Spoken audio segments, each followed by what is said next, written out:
Hello, BookTube. Welcome to Lizzie Faye Loves Books. I'm Elizabeth, and you may have noticed that March Mystery Madness is now not the only month-long BookTube reading challenge on the block. We have been joined by Middle Grade March, and by the way, that is not the only middle grade readathon on the block. There is a Middle Grade May, which I have participated in every year since I've been on BookTube, and plan to again.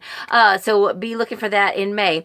But for Middle Grade March, there are some reading challenges, and it goes all month, very similar to March Mystery Madness. We have 6 challenges, and there are several people that have expressed interest and actually done TBRs to participate in both. In fact, Elizabeth Tyree, who has been one of my longtime BookTube friends, has coined the phrase Middle Grade March Mystery Madness. And so for those of you who plan to participate in Middle Grade March Mystery Madness, I wanted to come to you with a recommendations video of middle grade mysteries. Now, if you follow my channel for a while, you know that I probably read as much or more middle grade books as I read mysteries. Now, I may be the co-creator of March Mystery Madness, but I have been reading middle grade mysteries and middle grade books since way before starting BookTube. I set a goal several years ago to read all the Newbery winners, and I've read about half of those so far.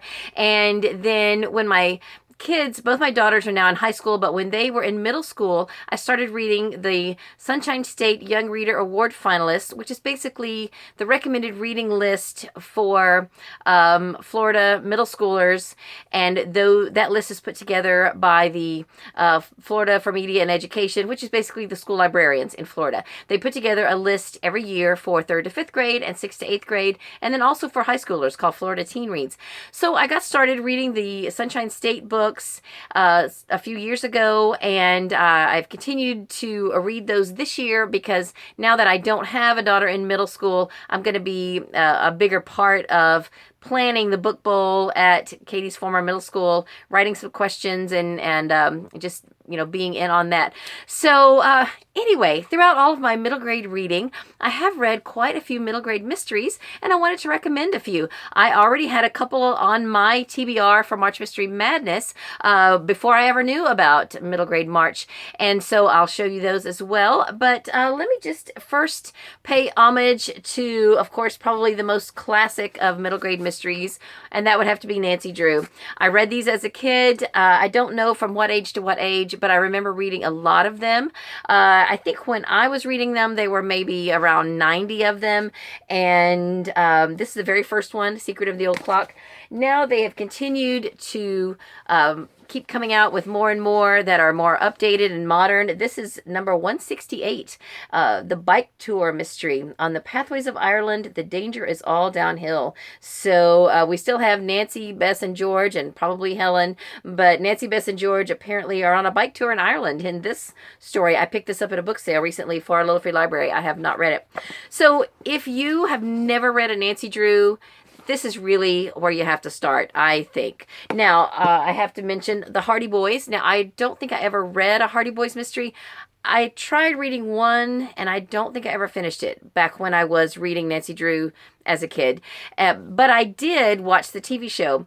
Back in the 70s, maybe early 80s, there was a TV show that, well, there was Nancy Drew, and then there was Hardy Boys, and it was put out by the same producer. And so one week there would be a Nancy Drew mystery, and another week there would be a Hardy Boys, and I think it was syndicated, so it didn't come on regularly. It was maybe on like a Sunday afternoon, and sometimes it would come on, sometimes it wouldn't. I didn't get to watch nearly enough of it because I wanted to watch the Hardy Boys because Sean Cassidy was one of the stars. I believe he played Joe Hardy. And if you don't know who Sean Cassidy is, if you're a little too young to remember, he is the son of Shirley Jones of Oklahoma fame and the half-brother of David Cassidy. And all I want to say is, do Ron Ron. I loved Sean Cassidy. Sean Cassidy concert was my first concert that I ever got to go to. I was in middle school, I guess. My dad took me and my best friend, and I was just thrilled. So anyway, I digress. Nancy Drew and the Hardy Boys, of course, are the classics. Now, I should also just mention a couple of others that are also classics, but probably a little younger than your typical middle grade audience. The Bobbsey Twins, my mother-in-law told me that she grew up reading the Bobbsey Twins, and I don't think I ever read those, and I don't own any of them, but I think you could still count those. Now, what I did read were the Happy Hollisters. And again, this is probably for about the same age group as the Bobbsey Twins are geared for. I started reading these in 3rd grade because my 3rd grade teacher had those. And then others that you might be familiar with, Encyclopedia Brown is also just a little thin, they're little thin chapter books and more geared towards older elementary. And then probably the Boxcar Children would be another good recommendation for another classic children's mystery. Now, most of the Boxcar Children books are mysteries. There is one that was written by a different author, Patricia McLaughlin, called the Boxcar Children Beginning. So I don't think it is an actual mystery. It just kind of gives the origin story of the Boxcar Children. But if you pick up any of the Boxcar Children books, those are mysteries. And one thing I noticed, because I've read several of these, is that they don't get any older. They just stay the same age and are involved in a lot of different adventures and mysteries. So then, coming on forward now into a little more present day, or a little more contemporary, I want to give you my best one first. So if you need to shut it off right after this, you will walk away with an awesome recommendation. This is the one I think everybody ought to read. It is The Scandalous Sisterhood of Prickwillow Place. It is by Julie Berry. It's narrated on audio by Jane Entwistle, who also narrates the Flavia de Luce mysteries. I also just finished listening to The War That Saved My Life by Kimberly Brubaker Bradley. She narrated that. She just does not disappoint. She's a fantastic narrator, so I definitely recommend it on audio. I have in my possession here the only 2 copies of The Sisterhood of Prickwillow Place from my entire county library system. One library had the print book, and then one library had the audio book, and I wasn't sure which would come first, and now I've got them both. This book is fantastic. It is historical England, and these, I think there's 6 girls, 6 or 8 young ladies are in a kind of a finishing school situation, and actually is there 7? There are 7 girls, and here they are. They are in like a boarding school situation, and their headmistress and her brother are murdered right in front of them. Basically, they're poisoned, and the girls did not consume any of the food, so they are fine, but both their headmistress and her brother are poisoned, and so the girls start to be concerned about A, what's going to happen to them if the school closes down, B, who did this? It's not one of us, so who did this, and how are we going to find out who? And then C, I don't even know what C is. C is just that it's a fantastic story. So they start to formulate a plan for keeping this hidden from the rest of the town. So they bury their headmistress and her brother, and they don't tell anybody. And then they make everybody around them believe that, the brother has gone away and the headmistress is still alive. And one of them is able to impersonate her to the point that it's almost a farce. It is a farce, and it's just so cute and so wonderful. Now, what makes this story even more full is that each of these 7 girls have an adjective that describes them. Most of them are physical characteristics, but not all of them. Some are their personality characteristics, but they each have something that describes them. And throughout the book, they are always described and named. So, for instance, one of them is Kitty, and she is known as Smooth Kitty because she's kind of the leader, the ringleader. She's very charismatic. She can talk people into her point of view, and so she's Smooth Kitty. Whereas Eleanor is Dour Eleanor. And so then there's others that are described by physical characteristics. So it's just the most fun you will read in a middle grade book. It's a mystery because the reader doesn't know who the poisoner is. The girls don't know, and then most of the town doesn't know that there even was a murder. So it's fantastic. And if you have never heard of this, you must look it up right now, see if your library has it. I don't even know. It's probably available on ebook. I know that it, like I said, that it's on audio, narrated by Jane Entwistle. So if you don't get anything else from this video, this is the one that I most highly recommend. Okay, now I do have a few other recommendations. If you have time to stick it out, I'll try to be a little quicker about those. I would consider this a mystery. This is the first in a series. There's maybe only 2 or 3 out at this point by Chris Grabenstein. Escape from Mr. Limoncello's Library. This is as much of an adventure story as it is a mystery, but these children are all given invitations to visit this library, Mr. Limoncello's library, and they have to find a way out. And there's just this whole mystery, and there's clues, and it's just a lot of fun. So I definitely recommend it. I first learned about this from Elizabeth Tyree, who is also the one who coined the phrase middle grade March Mystery Madness. And she's a teacher, an author, and just all around wonderful person. And I think you ought to subscribe to her. She's got some great recommendations. Then one that she mentioned that she hasn't read that she's going to be reading is Theodore Boone, Kid Lawyer by John Grisham. I believe there's 5 or 6 of these now. I've read the first 3. And I thought these were fantastic. It is about a kid whose parents are both lawyers, and he has learned so much about the legal system from them that they have set him up a little office within their practice. And he actually does things that he can do legally and helps people. For instance, he represents people in animal court because apparently in animal court, it's not required that you have an actual licensed lawyer. His classmates and schoolmates will ask him for help, and he gets himself in different situations. I believe one of the other, either the second or third book, I think it's called The Abduction, and so there's a kidnapping and things like that. So this is a great book. I haven't read a whole lot of John Grisham. I've read a few, but not some of his, I haven't read most of his bigger, more famous works, but this series that he has written for middle graders is really good, and I recommend it.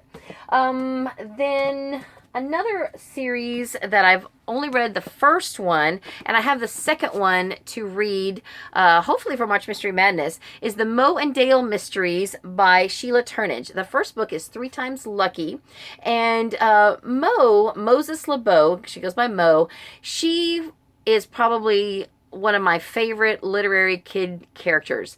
She is just the best character. So much fun to read about. Her personality, she's precocious, she's rambunctious, she's enthusiastic. She's just an all-around wonderful character.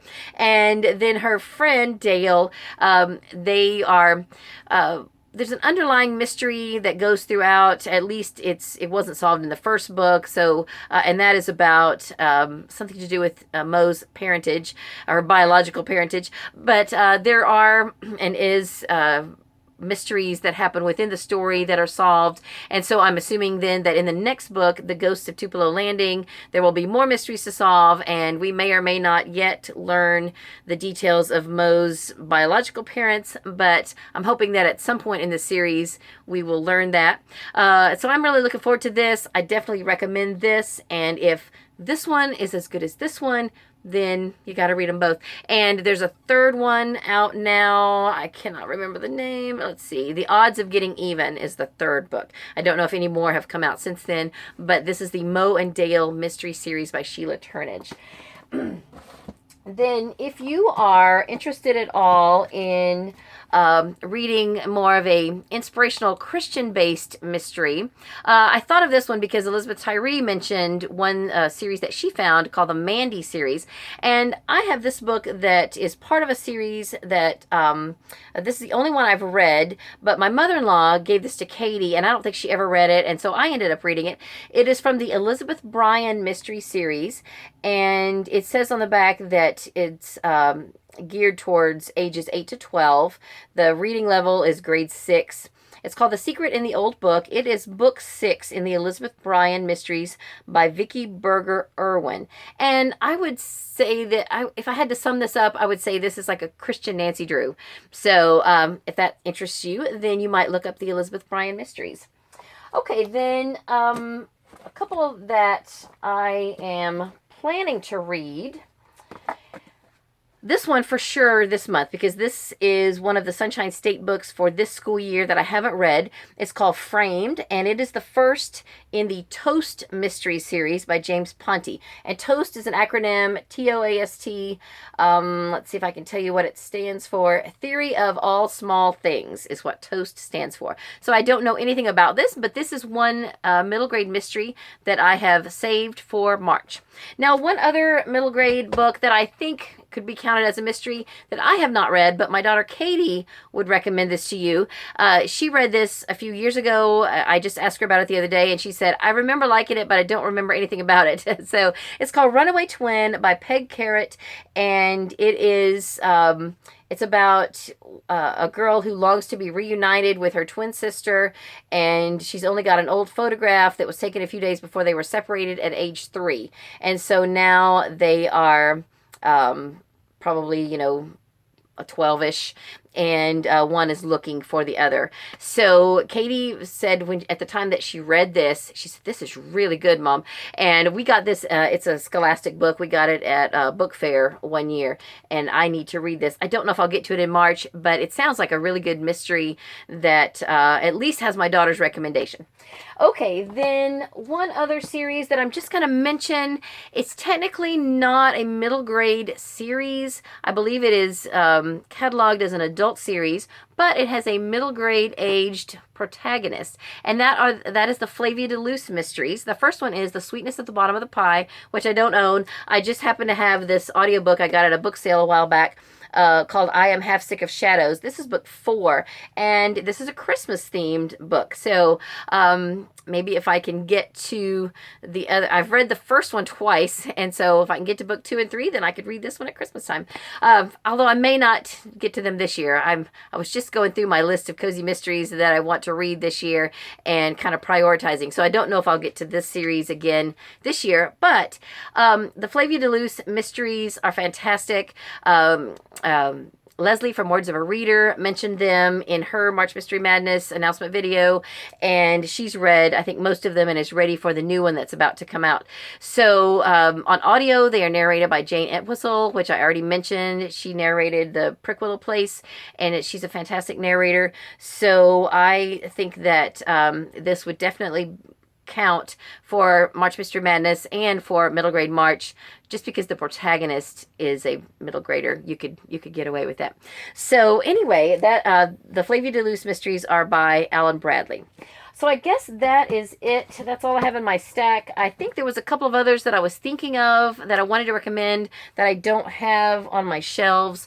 So if I think of those, I will add those to the description. I will put the titles and authors and the series names and all of that in the description below, because I think I may have forgotten to mention a couple of authors' names and things like that, and I'm sorry about that. But I will list all of these in the description box below. So if you are participating in both Middle Grade March and March Mystery Madness, let me know, and I would love to chat with you about what you're reading, and would love to watch your TBR video or reading vlog, or whatever you're planning to do this month. So that is it for this video. I hope you are having a great day. Read a good book, and God bless you.